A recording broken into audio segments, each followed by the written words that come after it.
What a play, play after play after play. And he's got a lot of room to run, and she is taking over. Drones, that's just the greatest conference in the country is showing out tonight, gentlemen.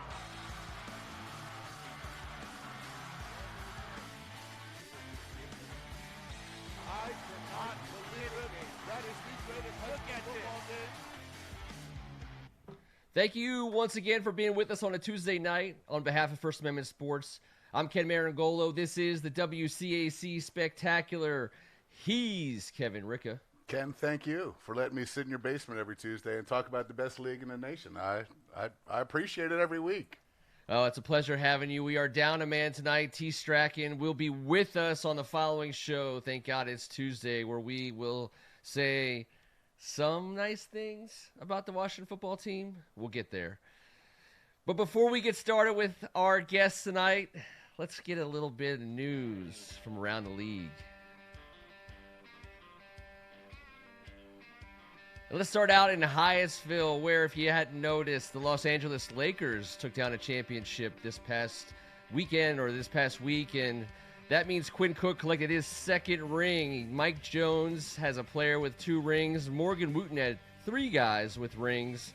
Quinn Cook, the St. Jerome's product, there with Tommy Ponton, another St. Jerome's product, styling and profiling over behind that car dealership there. I'm guessing. Other players to have won: John Jones, Adrian Dantley, and, of course, Danny Ferry with the San Antonio Spurs in 2003. Heading on over to I Street, where Gonzaga is proud of 2 fine young men after a big week for the Navy midshipmen as they took down Temple. That is John Marshall and Mitchell Johns. Here's number 1, John Marshall, making a first down stop. You might remember him as the savior for the Gonzaga Purple Eagles on our air in the championship game against DeMatha, where he caught a Hail Mary pass from Caleb Williams. This interception he made here inside the 10-yard line for Navy, a little bit of an easier catch. What a great game for number 1. I know if T was here, he'd certainly give me a hard time for making sure that we got a John Marshall highlight. But I tell you what, the guy only makes highlights. There he is, nose for the ball all day long, doing it for the United States of America. Give him the turnover chain. Give him the turnover chain. He got it. I saw it. Hats off. And always an opportunity to say hi and hello and thank you to Mr. Terry Marshall, a good man who we got the chance to meet over our years of covering this league. And another good man that we've had a chance to meet and get to know in our years of covering this league is none other than the commissioner of the WCAC himself, Steve Colantuoni. Welcome to the show, sir. Hey, gentlemen. How you doing? Good seeing you. Oh, we're doing all right. How about you? Anything happening over there? I mean, are you just twiddling your thumbs over there? That's all I do. I sit around and twiddle my thumbs and hoping every solution in the world is going to fall in. Check the newspapers and everything else. Oh, well, I said last time, and every time I get a chance to talk to folks who are in positions like yours, trying to make things good for our kids, I do not envy your position, sir, and I know that it's super crazy hard work, and it's not even close to being kind of over at this point in time, which has just negative storylines and headlines all around it for reasons that just go so far beyond the field of play. But we are super excited to have you on tonight because, we got a lot of our audience who are thirsty for some WCAC action, and we know that you are too, Steve. And so we had you on a couple months ago. We talked a little bit about it was more like a hopes and dreams show, if we're being honest. I mean, that far away, that long ago, we didn't know anything. And so maybe just an update to some of the things we talked about before, Steve. Sure. Who would have believed that back in March, when this virus hit, I think we heard rumors from, it doesn't live in the heat, and it'll be done soon. And so everybody closes up school, and we get to June, we figure out how to do graduation, and then all of a sudden it's what happens with athletics. And we missed the whole spring season, which was just a catastrophe for those kids. I mean, we had seniors that missed playing their last time for their schools. We missed proms, we missed graduations, we missed marching down the aisle, and getting awards, the whole 9 yards. And I personally missed out on seeing some of the greatest athletes in the Mid-Atlantic region get to compete at a level that is second to none in this area. So for them, I wish them well. I know some of them went on and carried on through college, and they're in their schools now with what they can do. Those that are behind are certainly looking at the WCAC and how we're going to move forward and how we're going to play.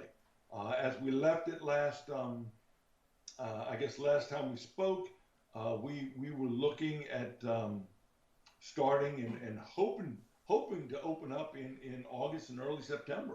And as we all know, that just has not come to fruition. The numbers keep spiking. We're wearing masks. We're in different jurisdictions, have different ways of doing things. So it's really been a tough time to kind of get through. So, Steve, here we are in mid-October. Again, that hopes and dreams conversation that we had so long ago. It was just that, hopes and dreams. That's where I want to start, is hopes and dreams. So, if we had our way as of October, today, whatever today is, I don't even know. I know it's Tuesday. 13. If we had our way as of today, how would things look? We just to kind of catch up a little bit. A couple of things have happened.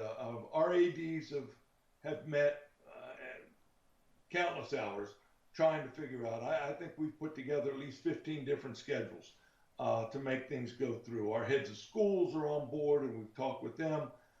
So right now, the best update I can tell you is that first and foremost, we are committed to trying to do everything in our possibility, unturn every stone, uncover anything we can to try to get us to play some sports in the WCAC this year. One of the things that has happened, which has helped us a lot, is the heads of schools, along with the ADs, we have all moved to saying that there is a possibility that if we do start playing, we would like to try to carry our seasons into June. This would allow us to elongate each season rather than trying to finish in the middle of May. I know that may conflict with some of our athletes, but we will make it work as best we can. So that's a big thing that's going on. Is we do by doing that, we will align with a lot of the public schools and a lot of the private schools that are looking at competing. So if there are open spots in our schedules, hopefully we'll be able to fill them with other schools as well as schools within the WCAC. So that's, like I said, that's a big thing that's come down the road. We are currently meeting tomorrow to put together a schedule that looks at the length of the seasons, the practice times, how many games is it possible we can get in, and things of those natures, those kind of questions that need to be answered as we move forward to give a tentative schedule. I don't have to tell you, Ken, you and Kevin, you know as well as I do, we play across actually 7 jurisdictions, but we play in certainly the District of Columbia, Maryland, and Virginia, and everywhere we go is a different situation. I think all of us have heard that as we listen to the news. DC's mayor came out and said, we will be masked up until January 1. The governor said, yes, you can go ahead and play in Maryland, but the other side of that is there's still the restrictions of masks and phases being in place, especially when it comes to Prince George's County. Virginia is still in their phase of moving forward. They are still being masked up, and so we're trying to see where we're going to be. In a perfect world, to make a simple question, an answer to a simple question would be, we would like to be able to start sanctioning events and competing January 1 to June, which would mean we would start opening up and practicing somewhere in the month of December. That's our hope today on October 13th as we move forward. And then that would be still with winter sports first, fall sports second, spring sports third? Yes, that's the way we would look at it now, and try to get that way there. We could get the fall sports would not have to compete in the middle of winter. And of course now everybody says it's going to snow 10 feet, which it very well may be snowing when we start. But it's an option. It's an option we have, and we're not the only one that's going to have to go through this. So yeah, we will be able to hopefully be able to play in that fashion. We'll do our winter sports first with primarily conference schedules, like essentially just a rough outlook. Yeah, pretty much so. We would like to play. You would compete with, in hopes, you would compete with everybody in the conference once, and then twice if possible. But if you take basketball, for instance, there's the number of teams that you're going to put out there. If you play everybody twice, you're talking about 17, 18 games, and I don't know that we'll be able to do that. So we're going to look at that tomorrow, but we will definitely put everybody in once, is what we're hoping to work forward. And then as we move forward, they'll certainly have to play. They'll have to play each other again, which is great. I mean, that's great in my mind. Well, I don't envy your position, Steve. That is 13 heads of schools, 11 cities, 6 counties, 2 states, and our nation's capital. And there's a lot of rules. That's what we've been preaching to everyone. Everyone wants to play. We get it. But everyone wants to do it the right way. You talked a little bit about testing and how that's been an impediment in this. And that's why the colleges and the pro schools are able to do it. The pro schools. The college schools and the pros are able to play right now because they're unlimited amount of money and their ability to test. So, that is something I just want the listeners to understand. We're not privy to that. But some of the listeners have reached out to us, and they have a few questions. And I don't want to hit you with the big hammer, Steve, but there's some questions about some eligibility concerns, accepting transfers for a maybe not spring of all 3 seasons of sports. I don't know if the answer is there yet, but just tell us a little bit about where we're at on that.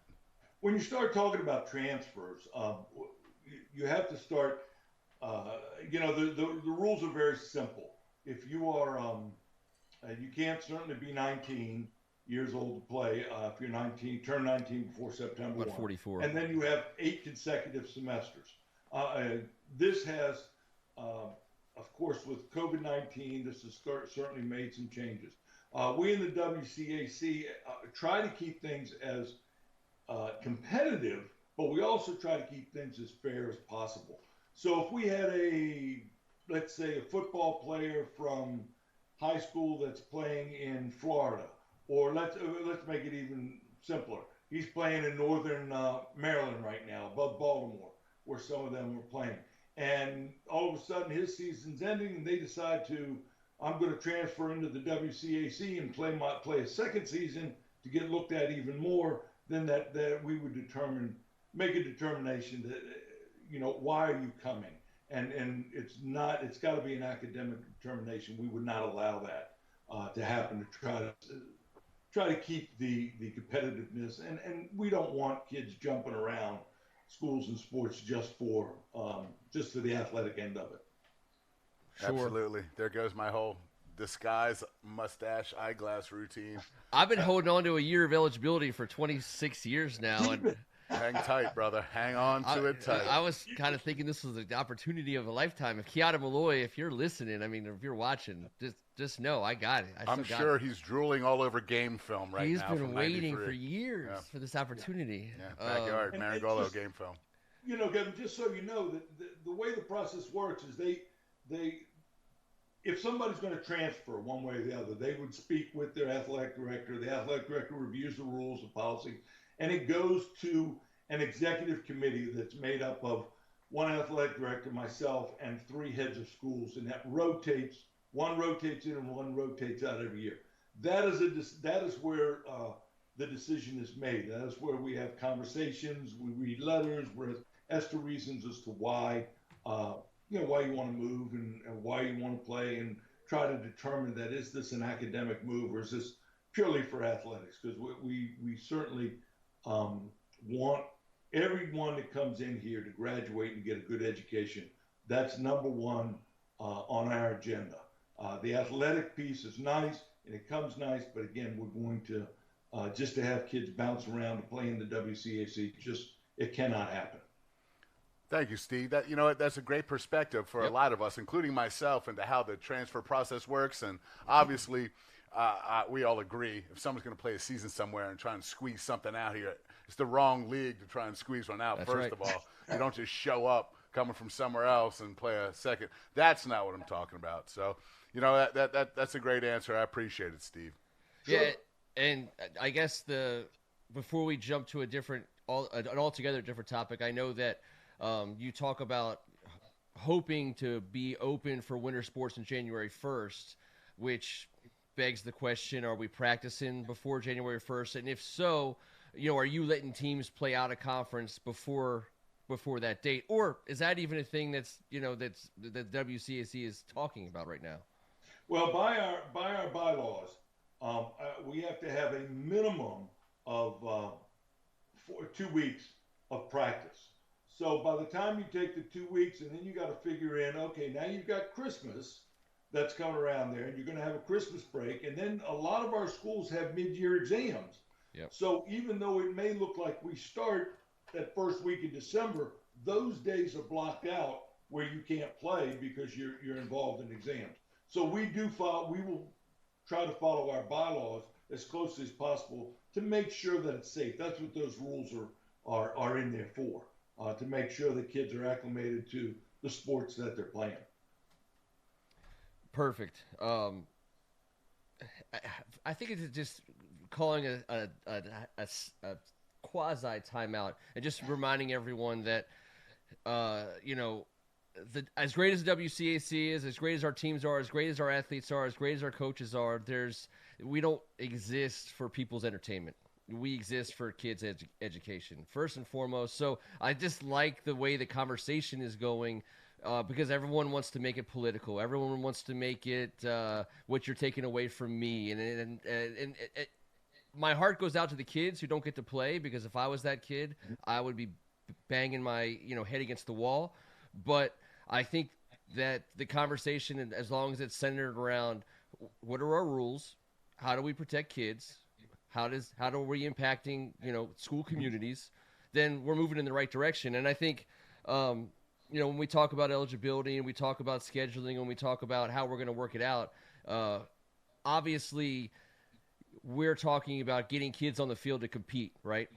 And then there's that other component of people being around for it, families getting a chance to watch, student sections. I mean, that's one of the coolest things for First Amendment sports as we've been going through it for the last couple of years is and when we went to these schools, being in the stands and cheering on our classmates, that's a whole other component that obviously you have to be considering among the million things you're considering. So where are you at there, and how is that factoring in to to your decision making process at this point? Again, the last I would say it's been 3 or 4 weeks, month and a half. We have put together a return to play committee, and it's made up of athletic trainers. It's made up of members of the heads of schools. It's made up of athletic directors. And basically what this is a committee that says, okay, for us to play an event, what is it going to take? For DeMatha, Good Counsel, Bishop Ireton, anybody to host a basketball game, what does this mean? So then we look at and basketball is one of the most popular ones. So we look at that and we say, okay, first thing we got is how are we going to seat the people in the gym? Okay, you're going to take, remember they have to be 6 feet apart and they have to be masked up. So now you're going to take 15, 18 players and coaches. So now you're going to fill the benches plus part of the bleachers that you're taking away. The fans in the bleachers may only have to be 6 feet apart. So now you're going to have to space them out. So if your gym could hold 500, it may be able to. Well, I'll give you a perfect example. Our AD out at St. Mary's Riken, if you've been in their new facility, it's beautiful. But with teams, officials, following Maryland's rules and fans, they could host 150 people in that gym. So that's not very many. When everybody wants to play, and then you don't get your student section that can't sit together, you don't get your whole family may not be able to attend, even though we all would want that. But where do you draw the line to be fair and to make people come in? We're looking at officials. When officials come into the place, how do we do that? Also with the fans, do we give temperatures checks every time they come in?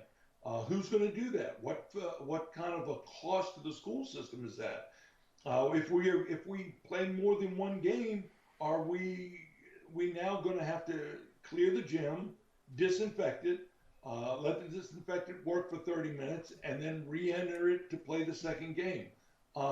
The things that we all love in sports that we like to see sportsmanship-wise, we are now not going to be able to have handshakes at the end of games or at the beginning of games. Half times won't be in locker rooms. They'll be at the end of the courts.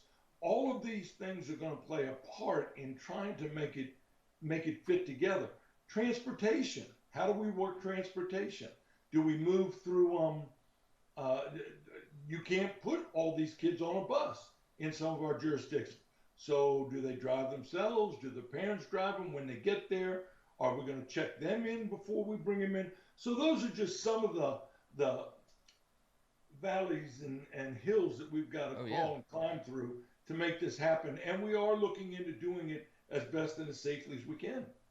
As we roll through some footage of the commissioner handing out some hardware and basically giving you a visual of exactly what the scene is, and especially the bigger games, and what you are, trying to litigate. What you guys are trying to plan for and consider. It's beautiful. It's great to see these. Our kids really competing and enjoying each other, and it's really funny because most of our kids are involved in so many different sports, whether it's AAU, whether it's different leagues. But when they really come together to play for WCAC championship and win it, it means something to our schools and our athletes, and even the cheering squads that come out.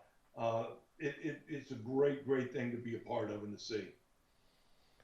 This was a great day at Catholic, by the way. If any of you guys, and when we get back to normal and we start having our fall championship day back at Catholic University, I highly recommend you bring the entire family. It's an awesome day, man. So much celebration, so many awesome moments, all capped each time by the commish handing out a piece of hardware.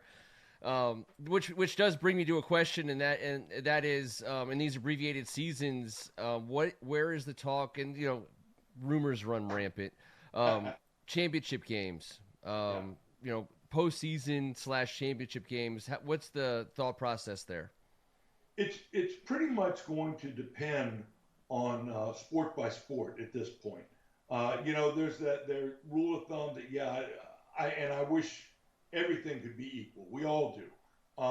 But to be quite honest with you, we could take and run a volleyball championship tournament in 2 or 3 days. It's going to take 2 or 3 weeks to try to do that in football. So, there's that big disparity of what are you going to do and how are you going to handle it? We have talked about running tournaments when we can. We've talked about maybe we go back old school. And we say, the championship is determined by wins and losses. If there's a tie, then maybe you get 2 trophies given out. That's been, you asked for the thoughts. These are the thoughts. I know. Again, we're right now, the concentration on is can we get them in school and can we play? Yep. If there is some type of a championship situation that we can go through, as far as I know, we are the only conference in baseball, for instance, that plays a 2 out of 3 game series. It's the best. Every other, Maryland, Virginia, DC, when they play, it's a one-shot deal. You lose, you're gone. So we do so much to try to make it fair and competitive we will try to make it there.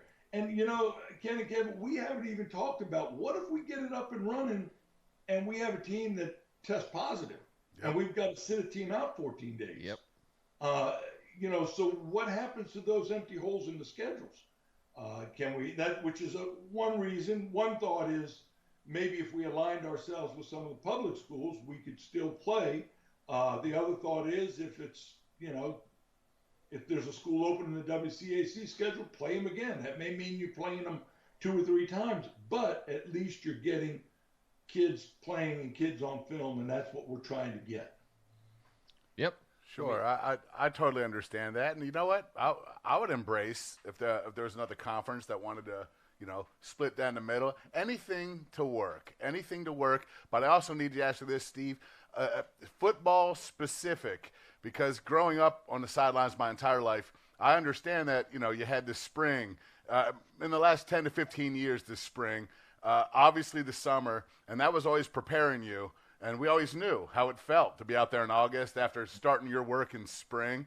So I just wanted to ask you, when do you think that the football season would start, just on paper, and how much time would that give these young men to practice before that first game? Just the thoughts now. Right now, the thought is they would start somewhere towards the end of January. And run a couple weeks into February and give them 3 weeks, and then they would start playing somewhere in that mid to late February is what we're looking at to try to make it. There are, I know that sounds so strange, but there are conferences around the United States that have put some serious thought into playing football in the spring because it's not as hot before the schools get out, and letting baseball, who's been playing all summer, play in the fall. Of course, that would go against everything in our society and our culture. I'm ready to fight.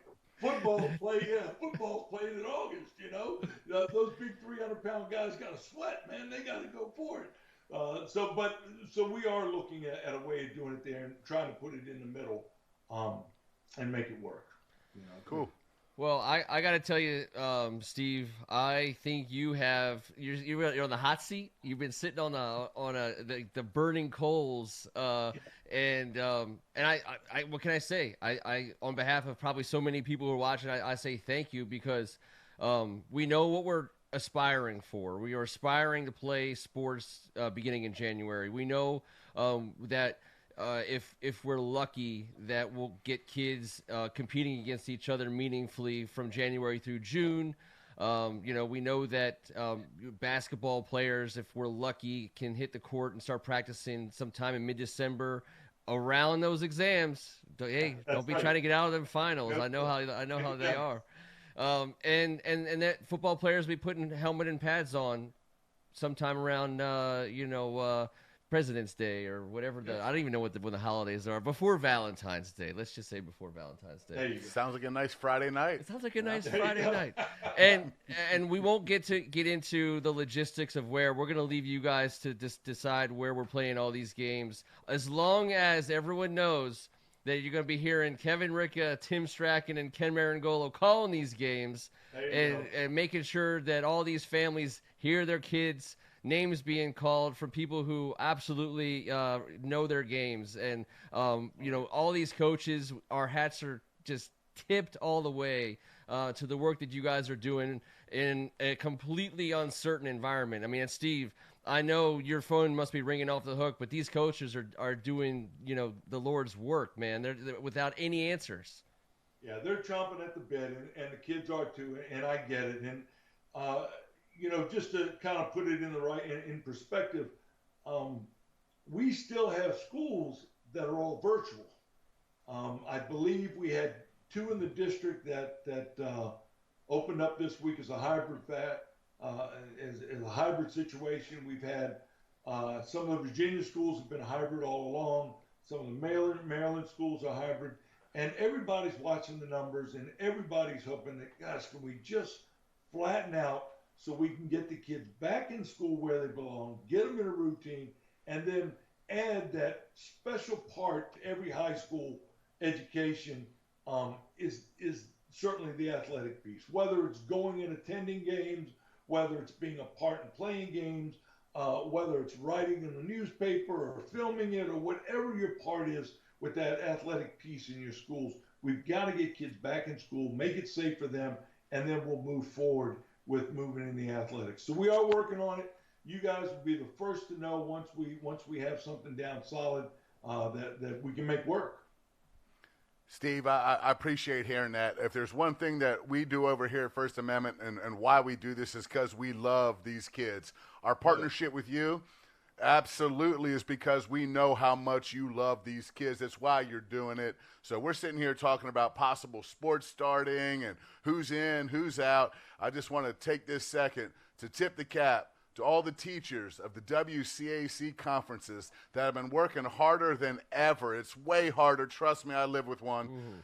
At home right now on these families, on these kids, and preparing them for life, not just athletics, which is also something that can prepare them for life, but school every day, what these teachers have been doing. You're working on the front lines. We all appreciate what you're doing for our community. And I know a lot of you guys started this week. I hope you're having a great night, and I hope you get some rest. And you have some great weekends, because I know it ain't easy, and we're all thinking and praying for you all. We appreciate it. And I tell you, you don't know how many calls I get from people that say, I didn't realize teachers had to do so much. But now, like you say, you're at home and you see what has to go in. And take your hat off to our kids. I know me, I would struggle sitting in front of a computer for 5 and 6 hours a day. Trying to stay busy, taking stuff, but it's part of what our world is requiring at this stage, and that is the new normal right now. Hopefully we'll move things forward. We've got kids back in a lot of our schools in a hybrid fashion. Teachers are working hard, kids are working hard, everybody is staying safe. Wear your masks, keep your distance, wash your hands as much as you can, and let's work through this together and get into the WCAC playing some sports later on in the year. Yep, and I think I remember some professional athletes said it best. I think Sean Doolittle was the one that comes to mind. The sports is the reward for responsible behavior. For if we do our job and we do it right and we treat each other correctly and we protect each other appropriately, sports then becomes our reward. We will have earned it because we will have acted appropriately and we will have gotten there. So I thank you for your time, Steve, and all your efforts, and I will let you go. And I will with a deep appreciation for the hard work that you're up to, and there's no easy answers, man. So I like it. I like what you had to say. Just comment though is you guys do the right thing, and I appreciate it. We have forged ahead with the relationship. Your hearts are in the right place with our kids, and how you present them and present our information. For those of you out there, this certainly is what you hear on here is something that is done from the heart of guys that were at one time students, and I think that is a great that sheds a great light of what our schools are all about, that they move forward. The other thing that I want to update people, and I know Ken is dying to tell everybody, we are also looking at making some changes to the website, the WCAC Sports website. That'll be coming soon as we start launching that. We're trying to make that your one-stop shop for everything that you have, any needs that you have. Also, there will be a great opportunity, the way First Amendment is helping us through it, where you'll be able to express and you'll be able to express your feelings. You'll be able to put together clips. You'll be able to send things and for your school to move it forward so that everybody sees what a great conference we had. So keep your eye out for that. And thank you, gentlemen. I appreciate what you're doing, and I'll come back on anytime. Oh, we're going to take you up on that. Once again, he is Steve Colantuoni, the WCAC commissioner. Thank you so much, Steve. Appreciate it, buddy. We'll see you. All right, everybody. Well, that is another one for the books. I want to say a special thank you to all the WCAC teachers and coaches one more time, and the administration and faculties and all the heads of schools and ADs and all the people who I mean, are just up against it in terms of trying to find answers in a situation where there's just no answers. And that's just who Steve talked to yesterday. That's just so, who he you know, talked to Steve's a good yesterday. man. He's doing everything he possibly can. We certainly appreciate it. And we appreciate the teachers. I'm going to say it again. I'm the son of two teachers, the husband of another. And, you know, I appreciate them on the front lines right now for the education of our youth. It's a big deal. But It's a big deal. And no one appreciates it more than folks like us who have kids that are on their way to these institutions. So we certainly want to make sure that their heads and hearts are in the right place. And they are. As far as the basement is concerned, this man here to my right is Kevin Ricca. And I'm signing out tonight saying how much I miss Steve Strachan, but the Washington Capitals built that new roller rink right up here on Dewey Road in Kensington. Yep. And he dusted off the old rollerblades, and he put the Ovechkin, and he's you know, how are you going to get him out of there? I don't know how we're going to do I it. thought he was going to be a goalie. He strikes me as a goalie. He is a goalie. He's but a straight let him switch it out, man. If he can take it on the run. He can pass it. I want to say thank you to Luke David and Victor Maddox once again, to our guest Steve Colantuoni. On behalf of First Amendment Sports, I'm Ken Marangolo, and this was the WCAC Spectacular. We'll be back next Tuesday night. Thanks, everybody.